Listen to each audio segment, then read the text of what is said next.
Hello friends, welcome to my channel. Friends, post matric స్కాలర్షిప్కి సంబంధించి 5 step verification అనేది ఎలా చేయాలో స్టెప్ బై స్టెప్ ఈ వీడియోలో తెలుసుకుందాం. సో మరి ఈ వెరిఫికేషన్లో మనం ఏమైనా చేంజ్ చేసుకోవచ్చా అనేది, అంటే కొన్ని డీటెయిల్స్ ఏమైనా మిస్టేక్ ఉంటే చేంజ్ చేసుకోవచ్చా అనేది కూడా ఈ వీడియోలో తెలుసుకుందాం. వీడియోని అయితే అక్కడ స్కిప్ చేయకుండా వినండి. అలాగే చాలామందికి ఉన్న డౌట్ ఏమిటంటే బ్యాంక్ అకౌంట్ ఏది ఇవ్వాలని కూడా అడుగుతున్నారు కదా. సో మరి 5 స్టెప్ వెరిఫికేషన్ అనేది వెల్ఫేర్ లాగిన్లో ఎలా చేస్తారంటే, మనకి ఈ లాగిన్లో 2024-25 సంబంధించి ఆప్షన్ అనేది సెలెక్ట్ చేసుకొని స్టూడెంట్ యొక్క ఆధార్ నెంబర్ అనేది ఎంటర్ చేస్తారు. సో స్టూడెంట్ యొక్క ఆధార్ నెంబరు ఎంటర్ చేసిన తర్వాత మనకి డీటెయిల్స్ అనేవి ఈ విధంగా ఓపెన్ అవుతాయి. ఇక్కడ మనకి స్టూడెంట్ నేము, ఫాదర్ నేము అన్నీ కూడా, అలాగే స్టూడెంట్ ఫోటో కూడా మనకి కనిపిస్తుందండి. స్టూడెంట్ డీటెయిల్స్ అలాగే పార్ట్ 1లో మనకి ఏమేమి డీటెయిల్స్ అడుగుతున్నారో చూద్దాం. ఇక్కడ మన కాలేజ్ నేము, మీరు ఏ కోర్స్ చదువుతున్నారో అన్నీ కూడా ఇక్కడైతే క్లియర్గా ఇస్తారు. ఇక్కడ స్టూడెంట్ మీ సచివాలయంకి సంబంధించి అవునా కాదా అని అడుగుతారు. మనకి మన సచివాలయంలోనే చేసుకుంటే ఇక్కడ ఎస్ఎన్ క్లిక్ చేస్తాము. అలాగే నెక్స్ట్ ఇక్కడట మనకి స్టూడెంట్కి ఇంట్రెస్ట్ ఉందా లేదా మనకి వెరిఫికేషన్ చేసుకోవడానికి, అలాగే స్టూడెంట్ 2024-25 సేమ్ కాలేజ్లో కంటిన్యూ అవుతున్నారా లేదా అనేది కూడా అడుగుతున్నారు. సో ఇవన్నీ ఎస్ఎన్ మనం క్లిక్ చేసిన తర్వాత నెక్స్ట్ పార్ట్ 2లో అయితే మదర్ లేదా గార్డెన్ అనేది ఆప్షన్ సెలెక్ట్ చేసుకోమంటారు. సో మీ మదర్ అనేది సెలెక్ట్ చేసుకోవాలి. నెక్స్ట్ మదరు లేదా గార్డియన్ నేము, అంటే మీ మదర్ నేమ్ అనేది ఎంటర్ చేయాలి. అలాగే మీ మదర్ ఆధార్ నెంబరు, అలాగే బ్యాంక్ అకౌంట్, ఐఎఫ్ఎస్సి కోడ్ ఇవన్నీ ఎంటర్ చేయాల్సిన అవసరం లేదండి. ఇవి ఆల్రెడీ మనకి వచ్చేస్తాయి. ఎందుకంటే మీరు కాలేజ్లో ఆల్రెడీ ఇవన్నీ డీటెయిల్స్ ఇస్తారు కాబట్టి అవి కరెక్ట్గా ఉన్నాయా లేదనేది చెక్ చేయాలి, ఏమైనా రాంగ్ ఉన్నాయేమోనని.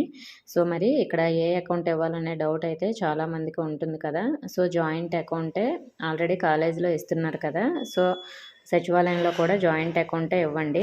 ఆ డీటెయిల్స్ కరెక్ట్గా ఉన్నాయా లేదనేది వాళ్ళు చెక్ చేసుకొని ఓకే చేసేస్తారు. తర్వాత మనకి పార్ట్ 3లో 6 స్టెప్ వ్యాలిడేషన్కి సంబంధించి ఫ్యామిలీ మెంబర్స్ గవర్నమెంట్ ఎంప్లాయీ ఉన్నారా లేదా అని అడుగుతారు. అలాగే ఇన్కమ్ ట్యాక్స్ పే చేస్తున్నారు ఎవరైనా మీ ఫ్యామిలీ మెంబర్స్లో, అలాగే 4 వీలర్ ఎవరికైనా ఉందా మీ ఫ్యామిలీ మెంబర్స్లో, అలాగే ల్యాండ్ డీటెయిల్స్, అలాగే ఫ్యామిలీ ఇన్కమ్ టోటల్గా ఎంత ఉంది అంటే 50K టు 1 lakh, అయితే 1 lakh 2 lakhs లోపు ఇలా సెలెక్ట్ చేసుకోవాలి. సో మరి 6 స్టెప్ వ్యాలిడేషన్లో అన్నీ కూడా నో అనే పెట్టుకోవాలి. అంటే ఒకవేళ మీ ఫ్యామిలీ మెంబర్స్లో ఎవరైనా గవర్నమెంట్ ఎంప్లాయీ అంటే ఎస్ఎన్ పెట్టండి, లేదంటే నో అనమాట, ఇలా పెట్టుకోవాలి. సో అలా నో అని పెడితేనే మీరు ఎలిజిబుల్ అవుతారు. ఆల్రెడీ మీ ఇంట్లో ఉండి ఇక్కడ నో అని పెట్టినా కూడా గవర్నమెంట్కి ఆటోమేటిక్గా తెలిసిపోతుంది. కాబట్టి మీ ఇంట్లో ఎవరూ లేకపోతేనే నో అని పెట్టండి, మీకు స్కాలర్షిప్ వస్తుంది. ఎవరైనా ఉంటే మాత్రం స్కాలర్షిప్ రాదు. సో మరి పార్ట్ 4లో మనకి స్టూడెంట్ యొక్క మొబైల్ నెంబరు, మదర్ యొక్క మొబైల్ నెంబరు ఇక్కడట కరెక్టా కాదా అని అడుగుతారు. ఎస్ అయితే ఎస్, ఒకవేళ కరెక్ట్ కాకపోతే ఆప్షన్ అనేది ఉంటుందండి, చేంజ్ చేసుకోవచ్చు మీ మొబైల్ నెంబర్ ఏమైనా రాంగ్గా ఉంటే.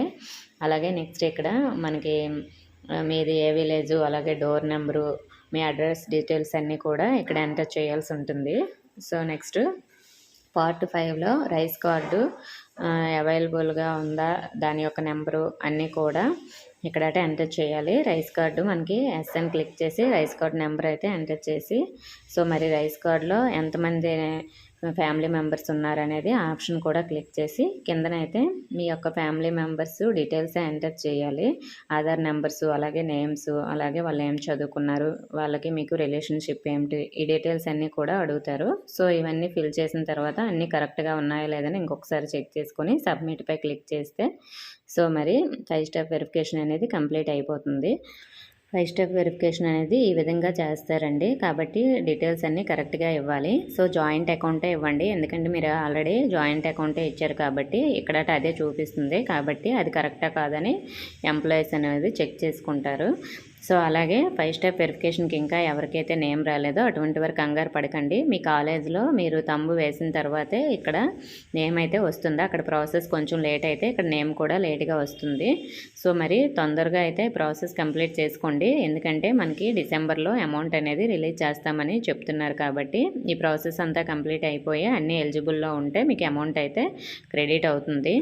ఓకే ఫ్రెండ్స్, మీకు ఇంకా ఏమైనా డౌట్స్ ఉంటే కామెంట్ చేయండి. ఇన్ఫర్మేషన్ నచ్చితే వీడియోని లైక్ చేసి మీ ఫ్రెండ్స్కి షేర్ చేయండి. మన ఛానల్ని సబ్స్క్రైబ్ చేసుకోండి. Thank you for watching.